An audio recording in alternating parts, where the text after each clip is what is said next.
morning, everyone. Certainly happy to see all of you here in our worship this morning. And as folks continue to finish up their conversations and get settled, we're going to start with our call to worship. So I'd like to invite you to stand if you're able as we sing hymn number 52, How Majestic Is Your Name.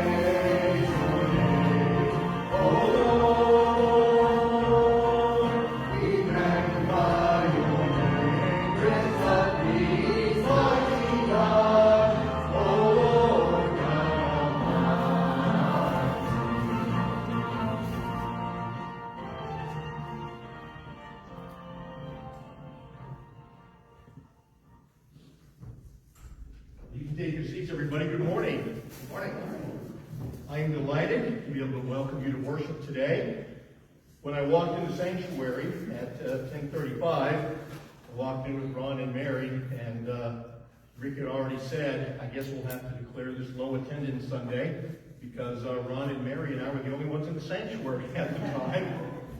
Some Sundays are just like that, but whether there are 3 of us here or 333 people here, we're going to worship the Lord. The Lord deserves our love. He deserves our reverence. He deserves our worship, and we're going to give him that today.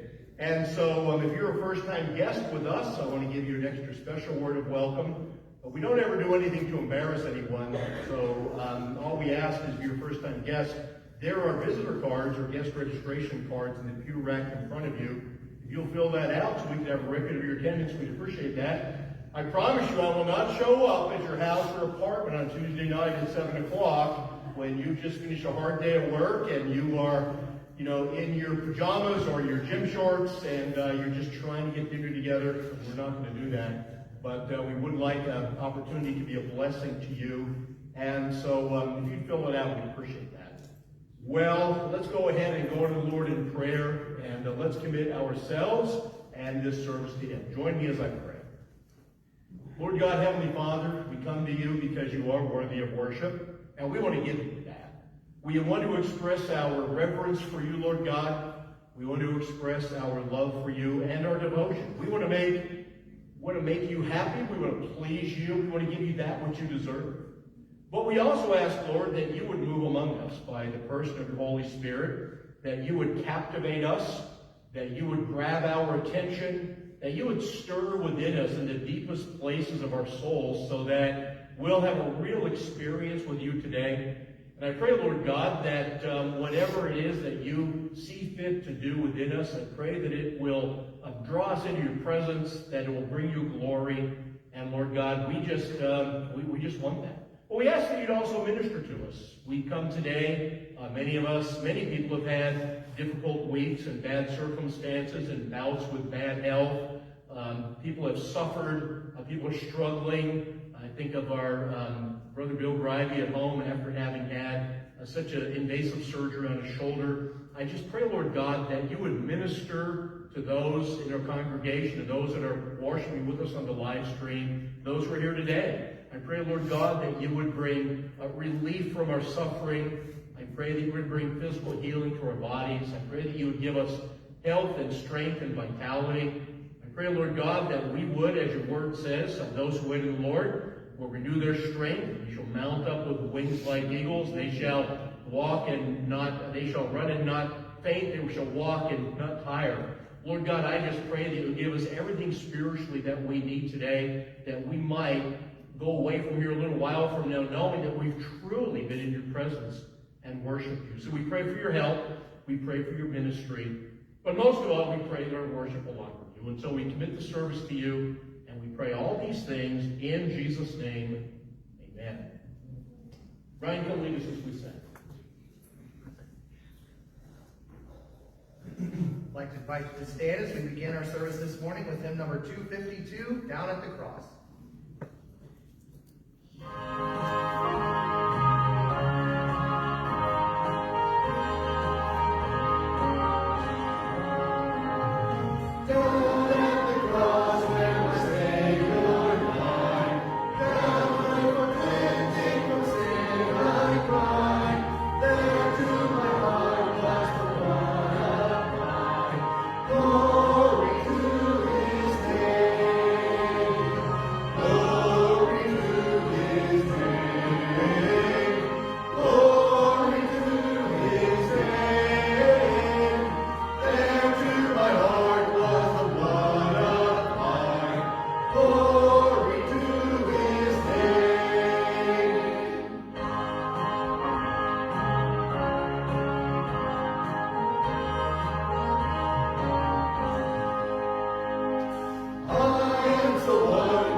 Glory to his name.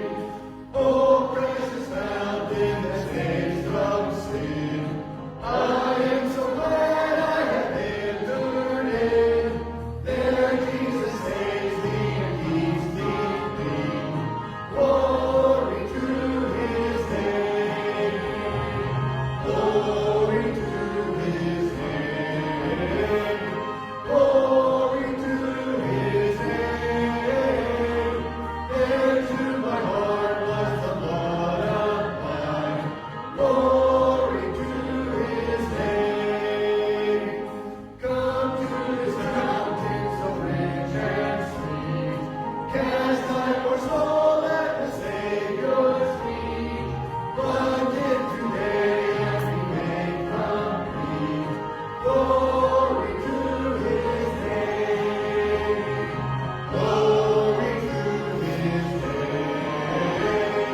Glory to his name. There to my heart was the blood applied. Glory to his name.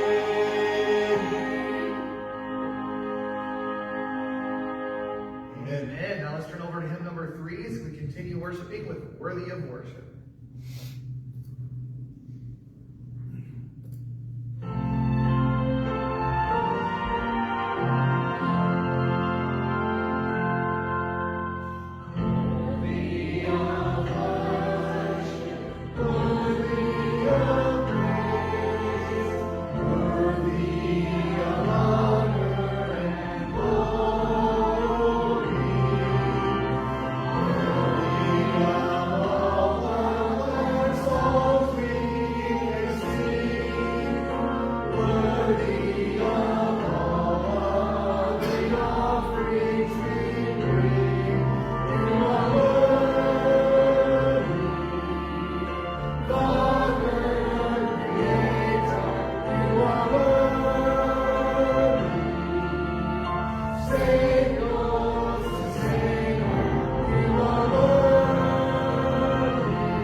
Time for a children's sermon. Would invite our children to come down.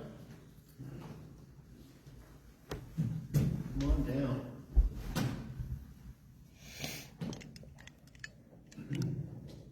Good morning. How are you today? You're good? Are you good? Okay. All right. Everybody's good. All right. So, when I was 19 years old, I bought something. You want to know what I bought? What do you think I bought? I did buy a car when I was 19 years old. You're right. I just come back from living on an island in the Philippines, called the Philippines, and it's called the island of Luzon in the Philippines. And I came back and I was going to an Air Force base that, well, I needed a car. It was really big and I had to drive long distances. So in the year of 1980, when I was 19, I bought a 1968 Pontiac Grand Prix. Okay, so I know you like cars. What do you think of that one? It's nice, right? But the difference is, Miss Jerry's looking at it because she's thinking, that looks like your car, but not really. You know how my car was different? It was old. It was rusty. Oh, it's gone. Where did it go? Oh, there we are. I pushed the reset button. My car was old at the time. It was rusty. And you may not appreciate this, but all the adults will. It got about 8 miles per gallon. And that was back in 1980 when gas prices were really high, kind of like they are now. I used to kid when I would drive down the interstate to leave my house to get to the Air Force base. Instead of hearing my car go vroom, vroom, I would hear it go like it was drinking the gasoline so fast, I had to go to the gas station like every day to fill it up. Anyway, so that was my car. Now, one day, I drove that car all over the place. I drove it back and forth from Virginia to Pennsylvania to see my family. The first day I took Miss Jerry on, I picked her up in my Grand Prix, and she was not impressed. But she liked me despite my car. Anyway, so one day I was driving back home in Pennsylvania, and where I'm from in Pennsylvania has a lot of wooded areas, a lot of trees, a lot of forests, a lot of what we used to call back roads, meaning they were like dirt roads and alleyways and roads that went through the woods. You thought you were driving through the forest, basically, on some of these roads.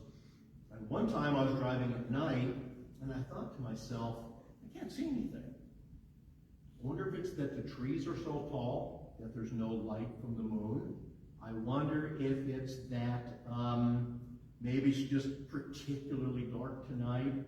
I wonder what's happening. Then I realized something. I didn't have my lights on. And you can see this car. You can't even see the headlights, can you? They are. When you turn the lights on, it was really cool. That front panel would go like this, and then you see the lights. Anyway, so I turned the lights on, well then I could see perfectly. I could see everything I needed to see. The problem is when you're driving without your lights on, the problem is that you're probably going to run into something. Because what if there's a tree on the road? You know, maybe the wind blew a tree over. What if there's a big rock that fell off? We had a lot of big rocks fall off the side of the mountain that would land on the highways where I lived in Pennsylvania. What if I didn't have my lights on and I ran right into one of those big rocks that fell onto the highway? That would be awful. That would be a terrible thing. Or what if I ran into a deer? We had a lot of deer where I come from. If you're driving without your lights on, you might not see the deer as he's crossing the road. So you turn your lights on and you can see everything. The lights, you can use a big word, they illuminate everything around you. When you turn your lights on in your car, you can see all around the car. Now, in the Gospel of John, I'm going to be preaching today about Jesus, of course. And one of the things that we find out in the Gospel of John is that the Bible tells us that Jesus is the light of men. Now that's interesting because how could Jesus be a light? He's not a candle. He's not a flashlight. He's not a car's headlight, is he? No. It's using the word light to help us understand something. Because we understand what light is, it helps us to see things. The Bible calls Jesus light because if we learn what God's Word says, if we learn about all the things Jesus taught and all the things Jesus did, then we'll be able to see more clearly everything that we go through today. If we are feeling sad or angry, the closer we are to Jesus, the more we'll understand how we're feeling, and we'll be able to deal with it better. If we have a problem, the closer we are to Jesus, with Him being light, the more we'll remember, we should pray about this, and we should ask God to help us. We should ask God to, to get us past this. So we're going to, we can avoid a lot of problems in life if we follow Jesus, because He puts a light out on a path in front of us so that we can live a good life, and so we could really, have a happy life. We want to be happy. Okay. I said Sunday school today. I asked all the men, "Do you want to be happy?" Guess what they all answered? Yes. So Jesus is the answer to that. So we're going to pray. We can ask God to bless you. So let's bow our heads. Let's close our eyes and let's talk to God. Dear God, Heavenly Father, I do want to thank you for each of these children, and I do pray for them. I do pray your blessings upon them. I pray that as they grow up in the church, they will just very, very easily come to know you, Lord Jesus, and in a way that's very special, in a way where they'll be forgiven of their sins, and that they would be able to see everything in front of them, and they would be able to live good lives and not make some of the mistakes that a lot of people make that when they hurt themselves. And I pray for all of us, Lord, that same thing, that we might walk in your light. And I pray all of this in Jesus' name.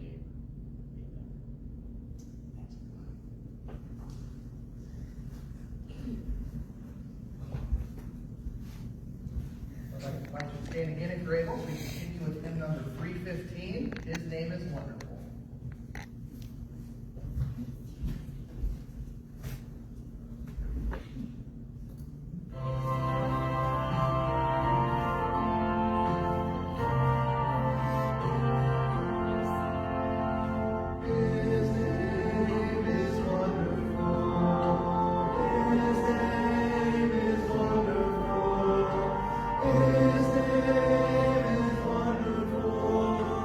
Jesus.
invite you to open your Bibles to John chapter 1 in your New Testaments. We will have the words on the screen in a few minutes when it's time to read them. But if you have your Bibles, go ahead and open them to John chapter 1. So, as I've told you before, I give my messages titles based on what the text says. Usually the title is the very last thing that I put in my notes because I don't want to give it a wrong title and then develop a message based on my thoughts on the title. And so I study the passage and then I give it a title when I'm all done. And so today's message is entitled, Out of the Darkness and Into the Light. So last week, as we began this new series, this sermon series, after having been in Acts for almost a year, we begin this new series in John by going to John chapter 1. And so we saw last week that Jesus is called he's called the Word because he expresses God the Father. He reveals God the Father to mankind in the form of a person. So he's the Word. He's the eternal Word. He is the creator of all things. Jesus is the source of life. Jesus was a man, though, who dwelt among us. And Jesus is full of grace, God's goodness towards undeserving sinners. And Jesus is pure. So that's what we covered last week. I'm not, of course, going to re-preach any of that. But I am going to bring a second and final message from the passage that we read last week. So it is the Word of God, and it deserves to be read again instead of me just launching into my own words on it. And so turn your attention to John chapter 1. I'm going to read verses 1 through 18, and then we're going to pray. In the beginning was the Word, and the Word was with God, and the Word was God. He was in the beginning with God. All things were made through him. Without him was not anything made that was made. In him was life, and the life was the light of men. The light shines in the darkness, and the darkness has not overcome it. There was a man sent from God whose name was John. He came as a witness to bear witness about the light, that all might believe through him. He was not the light, but came to bear witness about the light. The true light, which gives light to everyone, was coming into the world. He was in the world, and the world was made through him, yet the world did not know him. He came to his own, and his own people did not receive him. But to all who did receive him, who believed in his name, he gave the right to become children of God, who were born, not of blood, nor of the will of the flesh, nor of the will of man, but of God. And the Word became flesh and dwelt among us, and we have seen his glory, glory as of the only Son from the Father, full of grace and truth. John bore witness about him and cried out, This was he of whom I said, He who comes after me ranks before me, because he was before me.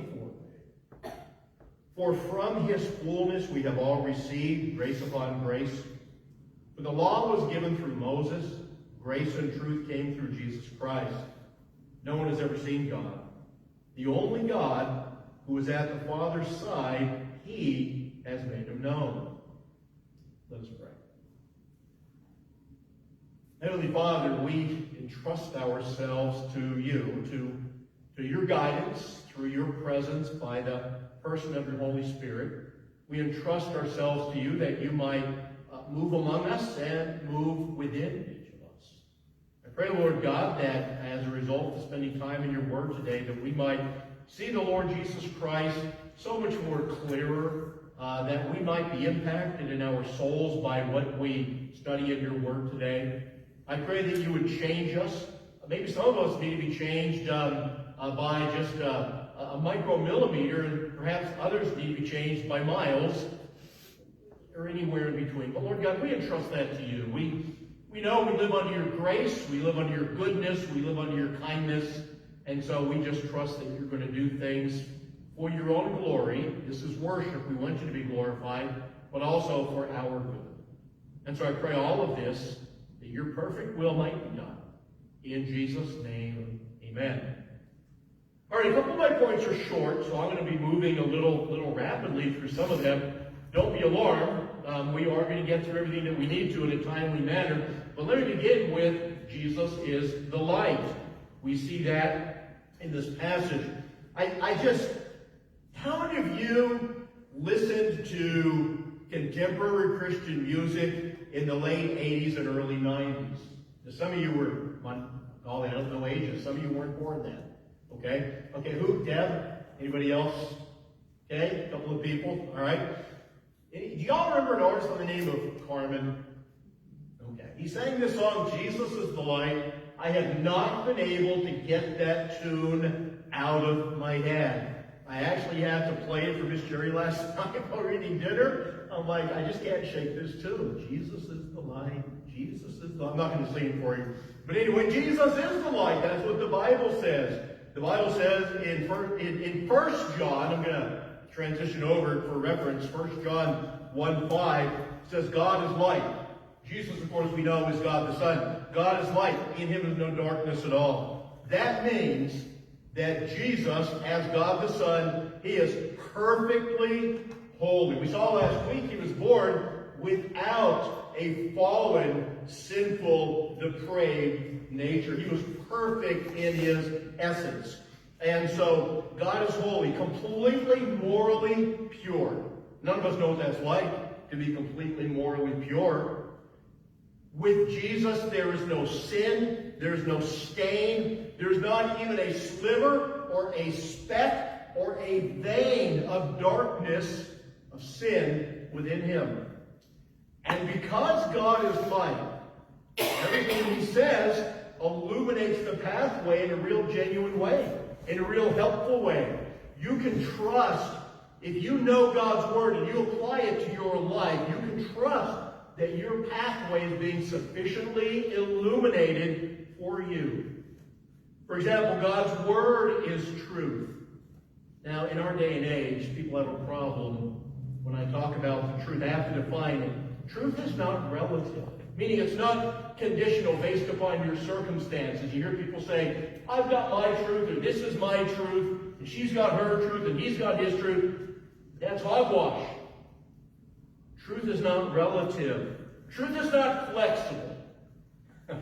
Remember back in my Air Force days, we'd be in a meeting, and someone would be called on the carpet for something wrong that he had done, and the person would take the truth, and he would bend it, and see if it was pliable, and flex it to try to say, well, yeah, I did that, but it was all okay. Well, no, truth is not like Play-Doh. Truth is like a steel beam. It's not flexible. Truth is not something we get to make up. We make up things that are figments of our imagination. That's not truth. We can't make it up. And we cannot shape truth to our own liking. Truth is what God says it is, and God reveals his truth in the person of Jesus Christ. So when Scripture shines into our lives, when Jesus, through Scripture, illuminates our pathway, we don't try to adjust the light. So you have dimmers on your lights at home, right? You walk into a room and you just turn it up to the level that you need. When you want to read, you turn it up higher. When you want to watch TV, maybe you turn it down lower. We don't do that with the Word of God. We adjust ourselves to the truth of God. We conform to the truth. Because truth comes from God, who is light. Number two, I want to look back in the Scriptures to get a better idea as to how God the Son, Jesus Christ, is light. From the earliest of days, God has made his presence known to people through light. And when God appeared, God is spirit. He doesn't have a physical body like you and I do. God the Son took on flesh in the incarnation, and Jesus is still in a physical body. It's a resurrected, glorified body, of course. But back before the incarnation, God existed in the form of spirit. And so when he came, he didn't come in a soft glow. He came as an overwhelming, blazing, brilliant light that when men would see it, they would fall face down into the dirt out of fear of seeing the glory of God as compared to their own sinfulness and unholiness. Even today, though, whenever God breaks near, whenever God draws near to a person, light breaks in. Now, what do you think about Israel's time in the desert? We're studying the Exodus on Wednesday nights, in our Wednesday night Bible study right after prayer meeting. We haven't gotten to Sinai yet, but when we do, what we're going to find out is that as Israel, after the Exodus from Egypt, they wandered around in the desert, what happened was God led them by a cloud in the daytime and by a pillar of fire at night. Now, when he led them by a cloud in the daytime, don't think of a dark rain cloud. You need to think of the brilliant. We took the grandkids out to the playground on Thursday morning, and I happened to notice as they were doing their thing, swinging and sliding and running and jumping, at one point I sat back exhausted, because that's what we grandparents often are, and I looked up at the sky and I pointed out to Jerry, I said, look at how just brilliantly blue the sky is, and then when you saw a bright white cloud, it was spectacular. That bright white cloud against the backdrop of that beautiful blue sky, it was just an amazing thing. God led the Israelites by a brilliant white cloud during the daytime. Now, when Moses had finished, after his time on Mount Sinai, when he had finished setting up the tabernacle, it was basically that portable tent worship center. It was the predecessor to the temple in Jerusalem that would come years later.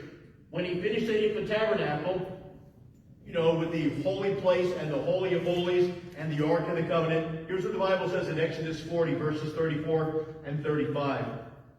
The cloud covered the tent of meeting, and the glory of the Lord filled the tabernacle. Now here's what I want to point out.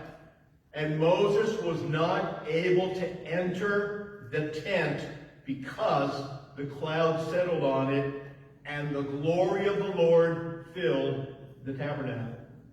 God's blazing, brilliant glory was so bright, Moses couldn't even go in. He had to stand at a distance. The same thing happened when King Solomon dedicated the temple years later in Jerusalem. In 1 Kings chapter 8, the Bible says that when the glory of the Lord entered into that temple, the priests couldn't stand to do their work, to handle the holy things of God, the things of worship. They had to face down, prostrate on the ground because of the brilliance of the presence of the Lord. Others who are overwhelmed by God's glory, Isaiah, Ezekiel, Daniel, and recall this too, backtracking back to the Israelites in the wilderness, when they did in Exodus chapters 19 and 20, when they did go to Mount Sinai and God had told them they needed to consecrate themselves for a number of days beforehand because he was going to reveal himself to them. When he did reveal himself in his glory with the sounds of the thunder and the earth shaking and all of those things, the people trembled.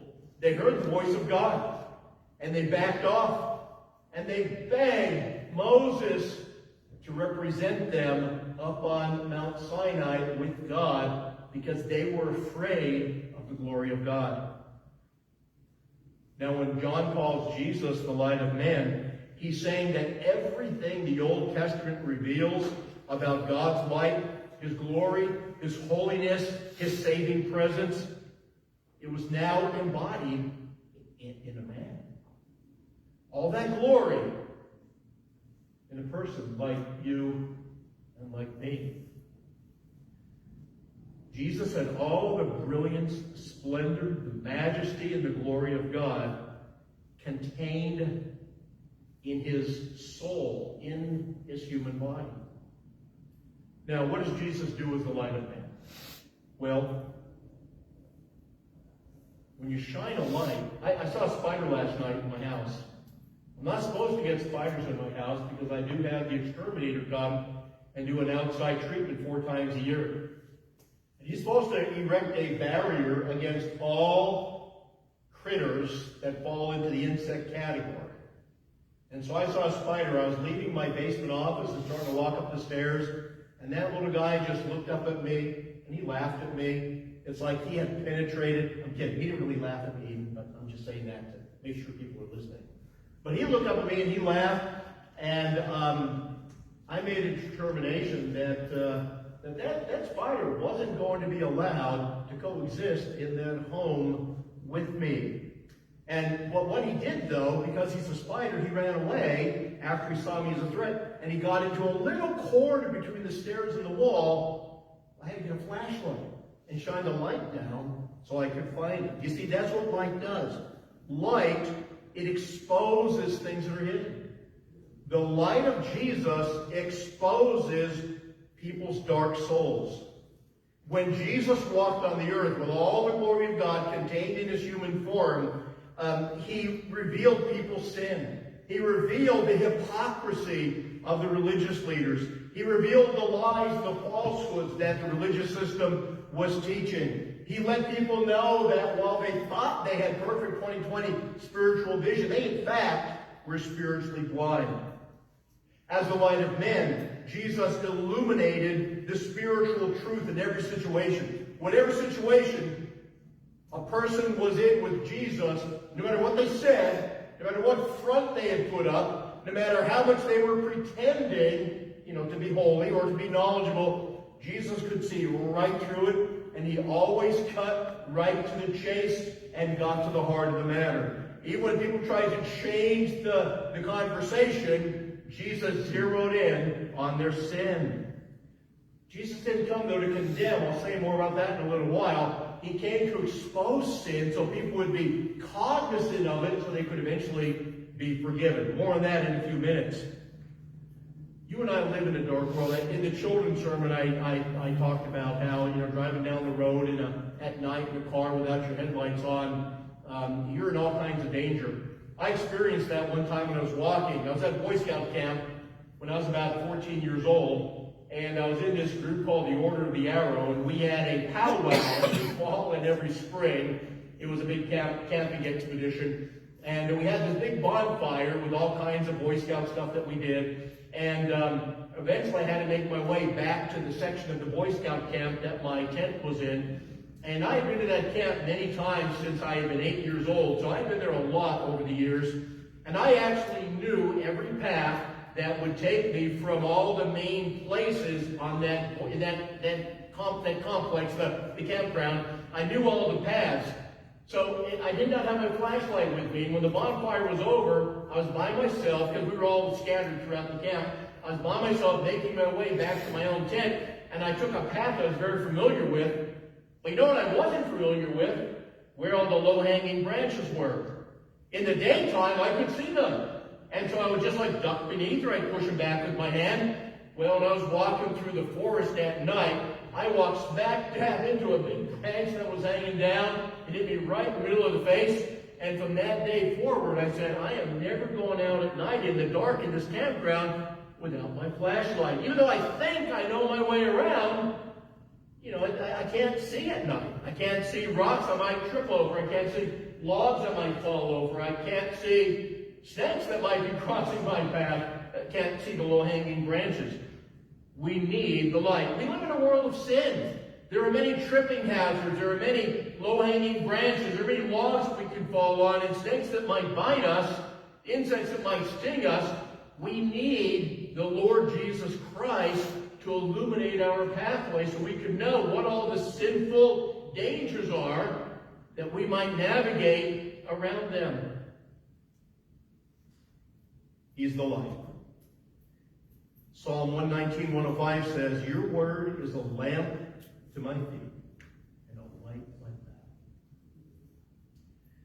that. Number 3, let's look at the darkness all around us, since we're talking about living in a world of sin.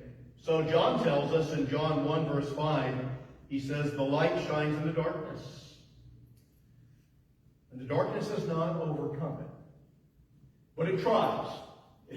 You got to understand that. So Jesus came into the world as the light of God, and the darkness of the devil and his demons and wickedness and sinfulness, they have from the beginning tried to extinguish the light of Christ. But Christ cannot be overcome.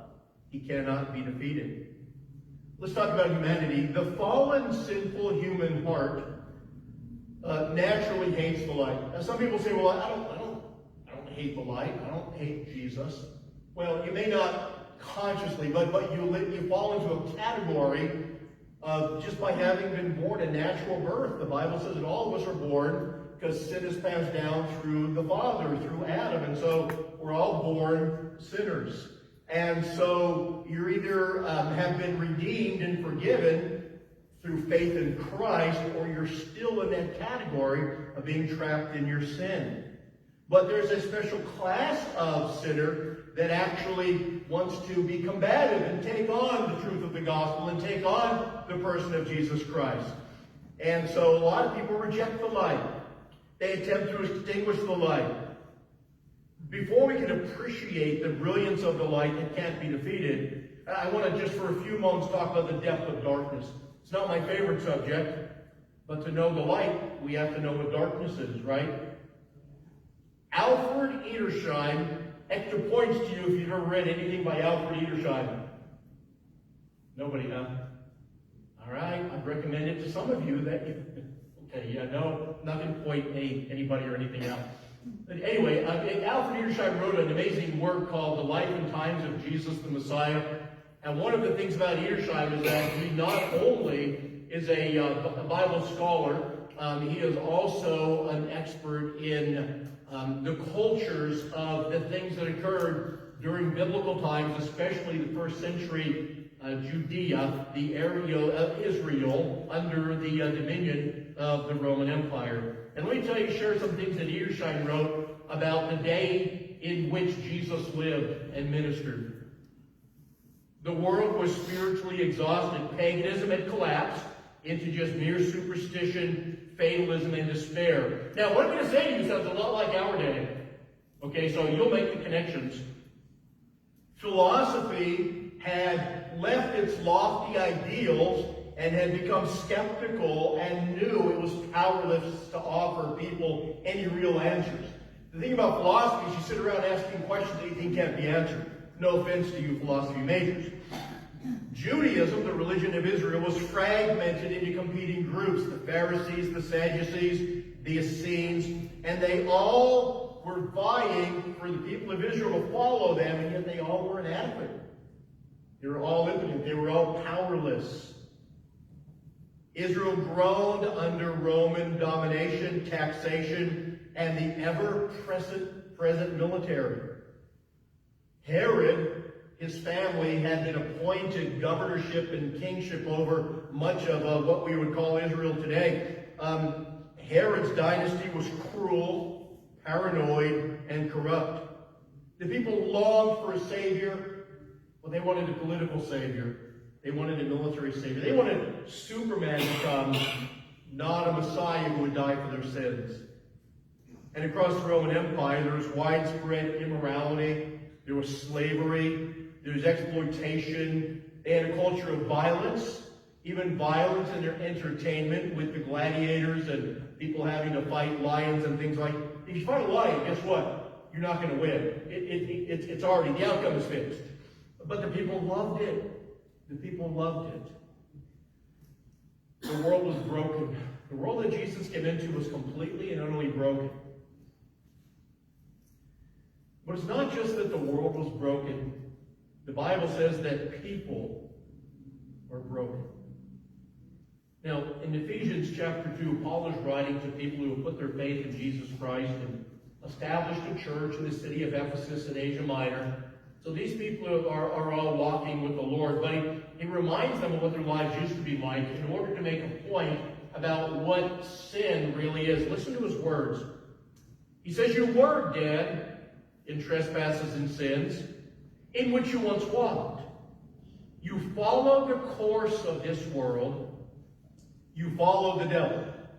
And then he says, we, talking to people who have been redeemed by faith in Christ, he said, "We all once lived in the passions of our flesh. We carried out the desires of our flesh," that means our sinful nature, "and of our mind. And by our nature, we were objects of God's wrath." He goes on to say later on in that chapter, he says that as sinners we were separated from Christ. We had no hope and we're without God in this world in which we live, this sinful world. And so basically what the Bible teaches us is that we all live in a culture that is dark, and people of the world have being separated from God and not being illuminated by the light of Christ. People's souls are dark. And so unless you're just born naturally a positive thinker with a happy demeanor, it's really easy to look at the world and be fatalistic and be depressed and be discouraged all of the time. As such, the Bible also shows us not just the culture of sin, but the darkness of human behavior. In Romans chapter 1, Paul writes about the sins that are at work in the world. And again, these are the same sins that are at work in our world. I'm not going to elaborate. I'm going to go through really quickly. He says, people are filled with all manner of unrighteousness, evil, covetousness, malice, envy, murder, strife, deceit, maliciousness. People are gossips, slanderers, haters of God, insolent, haughty, boastful, inventors of evil, disobedient to parents, foolish, faithless, heartless, ruthless. That's quite a list, isn't it? And that's not all inclusive. And then he says, the people of the world, they not only do these things, but they give approval to those who practice them. Doesn't that describe our world today? Used to be people strived for holiness and avoided wickedness. We live in a world today where people can be wicked, and they have all kinds of groups that are encouraging and affirming and supporting them. All right, let's go on to the next point, number 4. In His mercy, God sent the light. Now, if I were God, and I'm not, and it's kind of dangerous to make statements like, if I were God. If I were God, well, let me just put it this way. If God gave me authority to do some things, He said, Wilson, you just handle it however you want to, okay? I would have sent the Son into the world to condemn the world. That's what I would have done. Because I'm not God, right? I'm not pure and undefiled and glorious and spotless and sinless. I know I'm bursting your bubble, right? Because you all think that I am, but I'm not. The Bible teaches us God would have been justified to send His Son into the world in order to condemn the world. Think about it. He destroyed the world in Noah's day by sending the flood. He destroyed Sodom and Gomorrah for their immorality.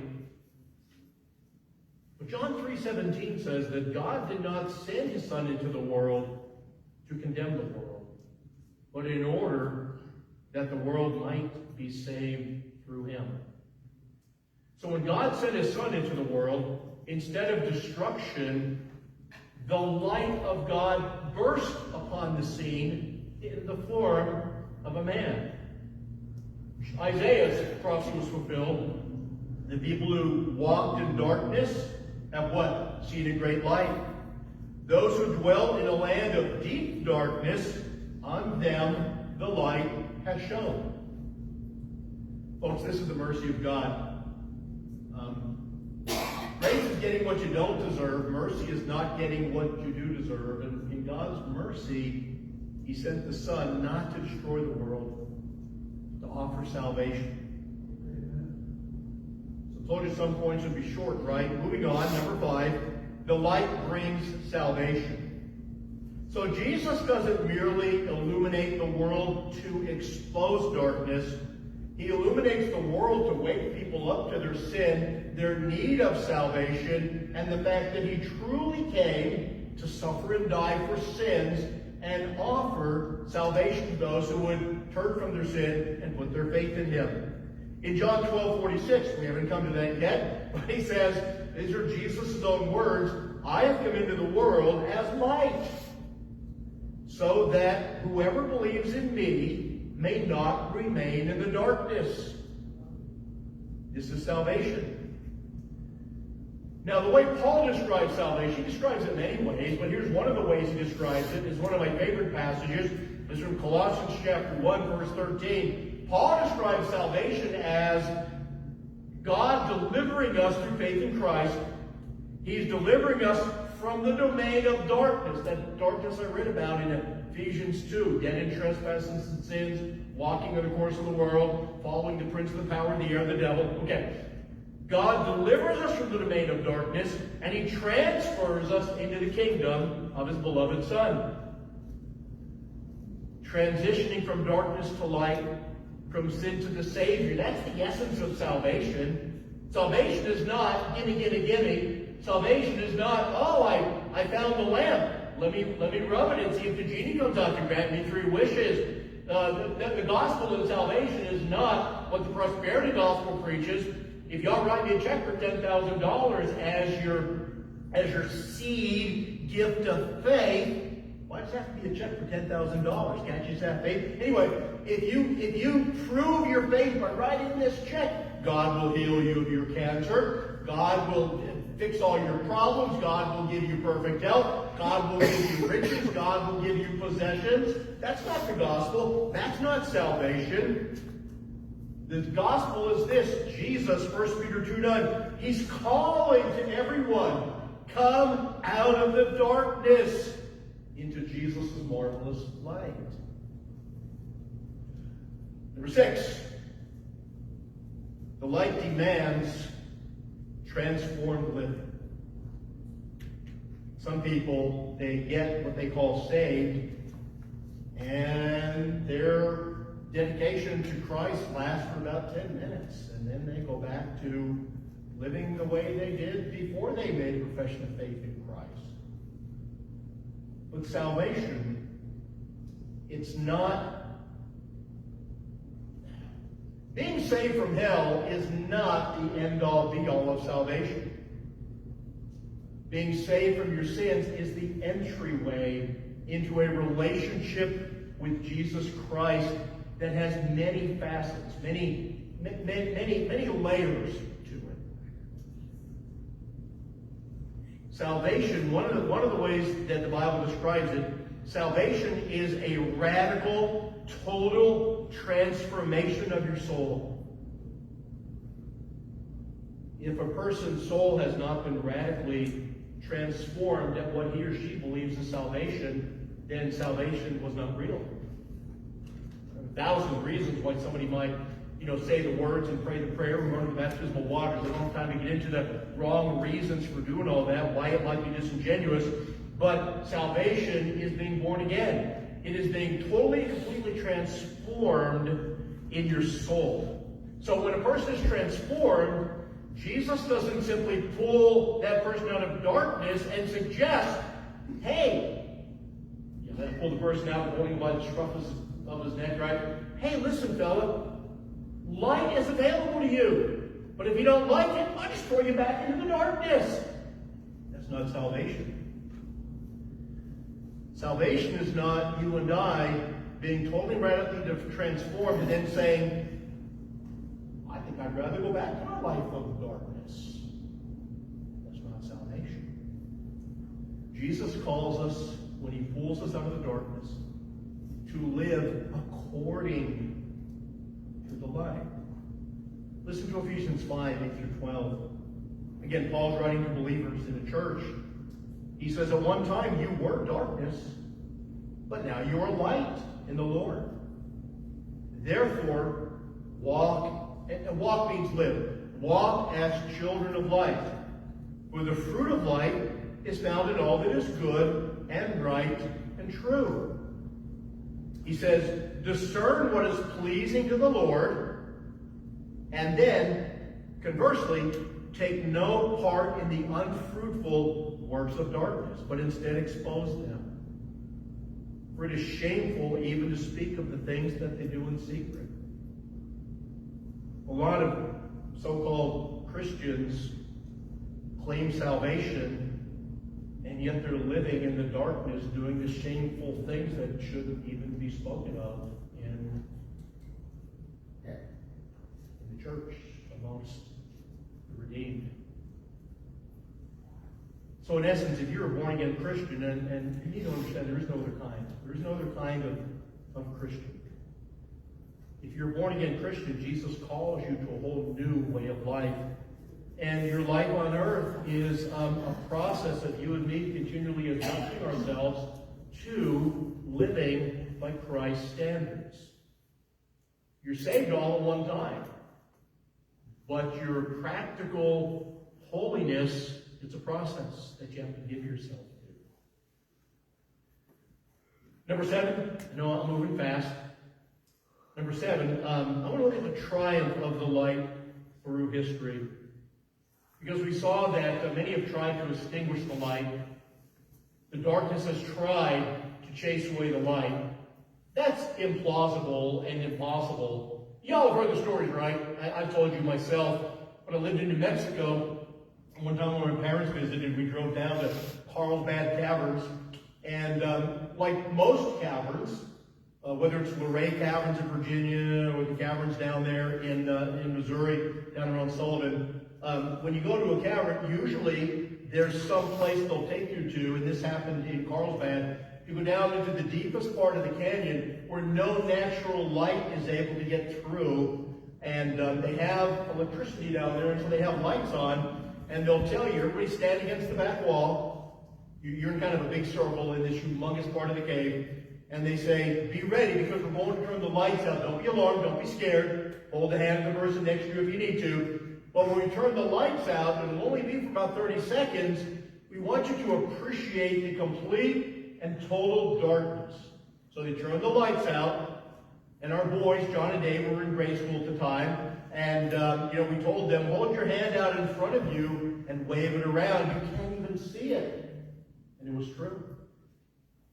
And then the park ranger, he said, now what I'm going to do, I'm going to light just a single matchstick. And he did. And you realize that one single little light at the end of a matchstick illuminated the entire cavern. Where you could now see your hand waving in front of you. You see the person next to you. You see the person across from you. You see, light dispels darkness. So it's impossible for the darkness of sin to defeat Jesus as the light. But darkness has triumphed. Verse 5 says, the light shines in the darkness does not overcome it. Let me just very briefly, and I do this because it's interesting, and it illustrates the truth of Scripture about how the darkness hates the light and tries to extinguish it. Okay, so I'm going to give you a little history lesson. Many of you know some of this. Many of you might know all of this. Early on, and you know this from studying the book of Acts, Jewish authorities tried to overcome the light. They were unsuccessful. Roman emperors tried to overcome the light. Nero burned Christians. Domitian exiled Christians. Decius demanded emperor worship under the threat of death. And Diocletian launched what history calls the Great Persecution. Within the church itself, false teachers came in and tried to corrupt the light. And then in the Roman Empire, the merger of the church and the Roman government tried to compromise the light. Fast forward to the Middle Ages. The church itself tried to extinguish the light. You heard that right. During the Middle Ages, the church itself tried to eliminate the truth of Scripture. But there was a remnant. God has always had a remnant of faithful people. There is a remnant that emphasized, now apply this to our church, Scripture, preaching, and practical holy living. That's what the remnant always does when the church is corrupt. There were the Waldensians, led by Peter Waldo, the Lawlers, led by John Wycliffe, who was called the Morning Star of the Reformation, and there were the Hussites, led by John Huss. They suffered persecution and executions. The Roman Catholic Church burned these Christians at the stake. They massacred whole religious villages and communities. And they waged crusades not only against the Muslims in the Holy Land, they waged crusades against the true remnant that was worshiping God the way God wanted to be worshipped. However, the darkness could not eliminate the church. The darkness could not eliminate Scripture. The darkness could not eliminate preaching. The darkness could not eliminate truth. The darkness still cannot eliminate Scripture. Now, I don't want to be melodramatic, but at every church I pastored for 15 months in Arlington, Virginia. I pastored about 4 years in Middle Tennessee. I pastored 2 years in Missouri, somewhere in Missouri. And I pastored, it'll be 18 years this August. It's an amazing thing. I never lived anywhere longer than 17 years before I joined the Air Force. And after that, the longest I lived anywhere was 5 years. So hitting my 18-year anniversary here is a big deal for me. I'm very, very pleased with that. But do you know that in every church I've pastored, I've had people actually walk up to me, not slip me anonymous letters, although I've had plenty of those. I don't read anonymous letters anymore. Praise God, you guys don't send me anonymous letters. I'm glad about that. But people used to. People have walked right up to me, looked me in the eye, and said, Pastor, you need to stop preaching the Bible the way you do. And I'd ask, why is that? Well, of course, they didn't have any good answer. The same Scripture that saves is the Scripture that people allow themselves to receive condemnation. Now, the Bible says there's a difference between feeling condemned and feeling convicted. Conviction leads to salvation, which leads to joy. Condemnation leads to death, meaning spiritual death. I have always said I'm not going to stop. I'm not going to stop preaching the Word. I had to leave one church after 11 months in Missouri over this matter. The entire deacon body of 13 men sat me down and told me to stop preaching the Bible the way I was preaching. I'm preaching it then like I am today, like I have for 18 years for those who have been here all this time. Not just the Dogs Roman Catholic Church for its sins of the past, the Church of England, the state church. It was like a hybrid of Catholicism, but the Church of England persecuted the Puritans, and they persecuted a group called the Separatists. What does separatist mean? They wanted to separate from the corruption of the state church. They were the remnant. The Church of England, they persecuted these using fines, imprisonments, destruction of congregations and their buildings, banishment to other countries, and on rare occasions, even execution.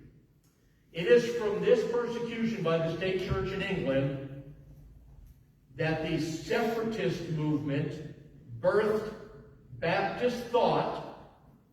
Baptist thought birthed the Baptist church. The first Baptist church was established in the year 1609 in Amsterdam because Roger Williams was not allowed to stay in England.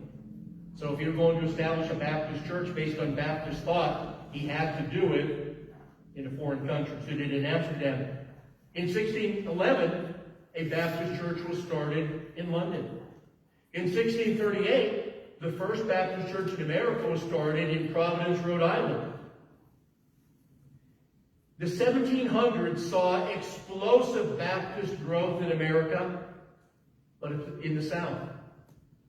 Baptists took off in Virginia, North Carolina, South Carolina, Georgia, Kentucky, and Tennessee. You see, the small remnant that came out of the persecution of the Church of England that developed into Baptist thought, that developed into the Baptist church, the remnant became a whole horde of faithful, God-honoring, Christ-exalting, Bible-preaching, gospel-centered churches throughout the southern U.S. Okay, last, I'm going to finish with this, the like man's response. We saw last week that all things were created through Jesus and for Jesus. After creation, about 4,000 years later, as Paul puts it in Galatians 4:4, when the fullness of the time had come, God sent forth His Son. That refers to God sending Jesus into the world. So basically, God the Son entered into the world he created. Not in his pre-incarnate blazing glory, but in the form of a man. See, nobody could look upon God in his pre-incarnate glory. People could look upon Jesus. In his first epistle, John said that Jesus was the one whom we have seen, we have heard, we've seen him with our own eyes, we've touched him with our own hands. He is the word of life. We have seen him. You see, in the Old Testament days, this scary God who could not be approached because of the unreconcilable difference between his holiness and man's sinfulness, he was scary. Jesus wasn't scary. People walked up to Jesus. People talked with him. People ate with him. He went to weddings. He went to funerals. You wanted Jesus at a funeral if you loved the person who passed away. Because he's the one that could say, Lazarus, come forth, and have the person who died come out of the grave. But Jesus was approachable as any other man. The Jews of Mount Sinai avoided God because of his glory. The Jews of Jesus' day made the opposite mistake. They saw a man, but because they didn't see the blazing glory, they thought he was just another man. That's why John writes in verses 10 and 11 of John chapter 1, he was in the world, and though the world was made through him, yet the world did not know him. He came to his own, meaning the Jewish people, and his own people did not receive him. There's a lot more I could say, but I'm going to try to wrap this up rather briefly. In verse 12, we see what we call the human side of salvation. To all who did receive him, who believed in his name, he gave the right to become children of God. Remember what Paul said in Ephesians 2? Before you came to faith in Christ, you were objects of God's wrath. But in Christ, you become beloved children in the family of God. This brings us to the divine side of salvation. God's activity, God's power. Those who, in verse 12, received Jesus for who he was as Messiah, and believed in his name, meaning everything about him that we know to be truth. So those who received him and believed in him, those who became children of God, it was because, verse 13, they were born not of blood, nor of the will of the flesh, nor of the will of man, but of God. What that means is that the new birth, this total radical transformation of the soul, this is not something you and I can do for ourselves. It's not something that we'll desire, the will of the flesh.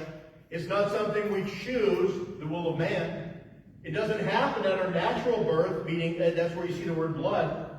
The new birth, which we often just carelessly label salvation and think it's just fire insurance from hell. The new birth is a supernatural work of God. Salvation is something that only God can do and that God does. I want you to look at the impossibility of self-salvation. I'm going to use some terms the Bible uses to describe this multifaceted, beautiful gemstone called salvation. No man could forgive his own sins, birth himself spiritually. No man can crucify his old sinful nature. No man can transform his heart. No man can convert himself from one thing to another, sinner to saint. No man can transfer himself from the domain of darkness into the light of the kingdom of Christ. And no man can reconcile himself, a sinner, to God who is holy. Why not? Because we don't have it within us. We don't have the power. There is nothing within our natural, normal, fallen, broken, sinful natures that we were born with that can generate anything that has power for salvation.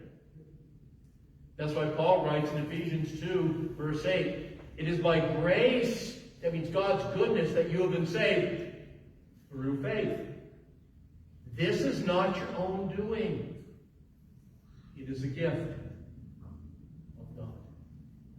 So if you're here today and you have never been forgiven of your sins, you have never been reconciled to God, you have never gone from being outside on the outside looking in to actually being in the kingdom, if you have never been adopted into God's family through receiving Jesus as your Lord and your Savior by believing in Him, I want to invite you to make the decision to do it today. You may ask, how will I know if I should do that? You'll know. The Holy Spirit of God will give you such a conviction that you will feel in the deep places of your being, I must turn from sin and give my life to Jesus. Not for anything I can get, except forgiveness of sins and to be reconciled to God. If you're here today and that's the overwhelming desire of your soul, Ryan's going to come and lead us in singing our hymn of response. I'm going to take my normal position down here in front of the Lord's Supper table. If God has put a decision on your heart, I want to invite you to come. But I will remind you that anytime the Word of God is proclaimed, some response is required. Maybe you're already a Christian, but God has brought conviction into your life today. I will not try to elaborate or identify your conviction. That's between you and God. But if God has put conviction in your life, you need to respond to Him. Perhaps you need to repent of habitual, unrepentant of lifestyle sin and make this day the first day of your new life in Christ, where you come back into the fold, where you come back home after wandering out and longing to eat the pig slop of the world. You've come to your senses, you're coming back, then you come. You come kneel at the altar, recommit your life to the Lord. Maybe you're here today and you need to unite with Swansea Baptist Church as your church home. You also come. I'm going to pray. Ryan will come and lead us in singing. Singing is not the important thing. Responding to God's call on your life is the only important thing. And if you're here and you're like, I've said amen, amen, amen in my soul and even out loud all through this message, I can't discern a decision the Lord wants you to make, then you pray for others. Because we live in a world where we all need more of Jesus, not less. Let us pray. Heavenly Father, all that human hands can do, we've done. We have sung, we have prayed, we have done the hard work of laboring in your word, mining the depths of your word, looking for the treasure, looking for that which is precious, for that which is valuable. We didn't just skim the surface, Lord God. We intentionally went deep in order that we might see the true treasure of your word, your truth. I pray, Lord God, that whatever you want to do with us right now as we contemplate a response, I pray, Lord, that you would make any responses that we should make crystal clear, that we'll see them clearly with our eyes, that we'll hear from you clearly and loudly with our ears, and that we'll just know, based on your supernaturally powerful work in our souls, we'll know what we must do. We must surrender, that we must believe, that we must turn from sin. Lord God, lead each of us as we make decisions, and I pray this for your glory and in Jesus' name. Ryan, come lead us in song. I'd like to invite you to stand if you're able as we sing our hymn of invitation, number 433, I Surrender All.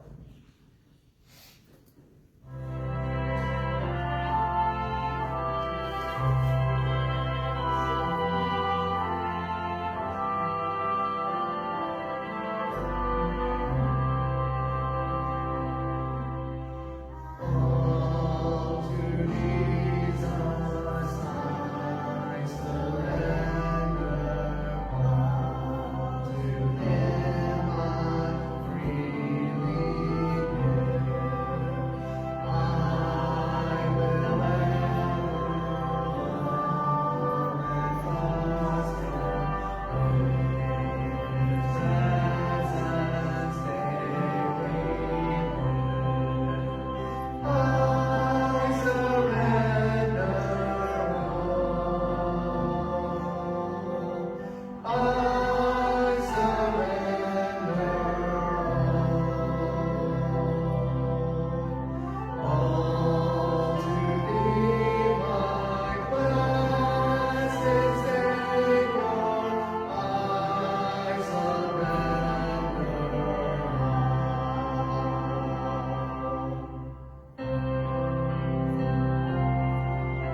that you'll surrender your all to Jesus today. We're going to sing another verse. If you have any decision that you would like to come.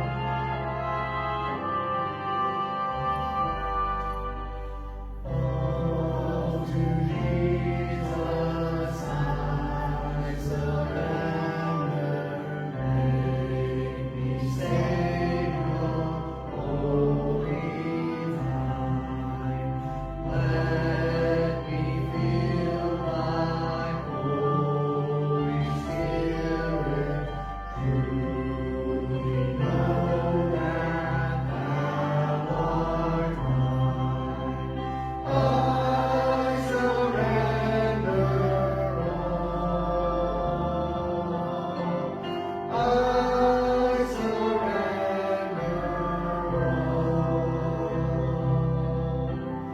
all to thee, my blessed Savior. I surrender all. Well, I hope that you've been blessed being in God's house today.